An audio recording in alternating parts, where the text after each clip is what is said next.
Megarace is the first CD-ROM only racing game for the PC. Before buying it though, you should know that it's not a simulation like IndyCar or World Circuit, but an arcade combat racer more like Death Track or Battle Cars for the Super Nintendo. It's a fairly simple arcade game jazzed up by hot cutscenes and lots of digitized speech. It's easy to expect too much from Megarace, but when viewed as what it is, it's a fun little game.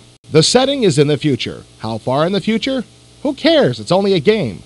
The dreariness of everyday reality has combined with advanced robotic workers and powerful information systems to create a world where those with a decent amount of money no longer need to work. They just sit around and watch TV all day. That's where VWBT comes in. Virtual World Broadcast Television, the interactive giant of the entertainment industry. VWBT has the highest-rated TV show in history. Megarace, a contest where a few select lucky viewers jack into virtual reality to battle futuristic speed gangs in a race to the death.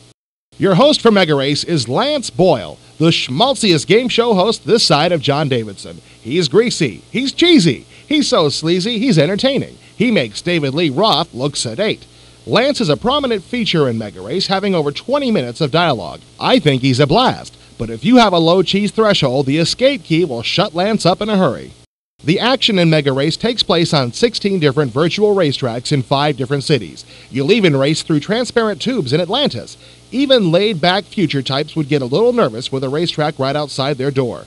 That's why everything here is virtual reality, because plain reality sucks. Another bonus to virtual tracks is that they don't have to conform to the laws of physics. Impossibly banked turns and corkscrews and other effects will make sure you don't confuse Megarace with boring terrestrial games. You start out with a choice of 3 cars with varying speed, armor, and weapons. Each time you kill a speed gang's boss and win the race, you're also given his custom car to choose from. While this is a nice feature, it would have been even nicer if the manual told you what all this meant. Although it's easy to figure out the difference between a lightly armored car and a heavily armored car, there's no clue as to how the engine types differ in performance. When I got down to the actual racing, I was disappointed at first. It's pretty basic here, and at first it didn't seem too interesting. As you race, you keep an eye out for symbols on the track to either run over or avoid. Some do things like give you a burst of speed or add power to your weapons, while others slam on your brakes or make you spin out. That's nice, but it doesn't make a great game. Then I played some of the next tracks and began to have a little more respect. In order to catch up to the bad guys and blow them away, you'll have to master the tracks and its symbols. Simple and arcadish, but fun. Although the racing definitely grows on you after a few tracks, the combat still leaves much to be desired. Engaging the speed gangs in combat is basically limited to pulling up behind them and shooting them until they die. If you run out of weapons energy, you have to pull alongside them and ram them into the rails. Unfortunately, they acted much like target drones, rarely taking evasive action. I was hoping some of them would slam on the brakes and slide behind me with guns blazing, but it never happened. They've obviously never driven in LA.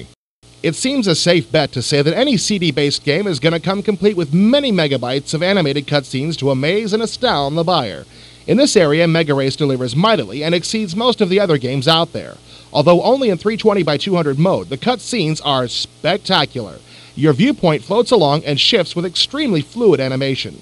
The jaded producers of this game must have locked a demented artist in a room with a copy of 3D Studio and said, "We're not letting you out until you really impress us." Don't expect an involved simulation from Megarace or even a highly detailed arcade game. It's a simple game that's easy to learn and takes up almost no hard drive space. It's good, light entertainment that never pretends to be anything else. Think of it as a candy bar for your CD drive. If you found IndyCar Racing's 100-plus page manual to be extreme overkill, give Megarace a try. It's the only racing game I know of where you can blow someone up on an underwater corkscrew.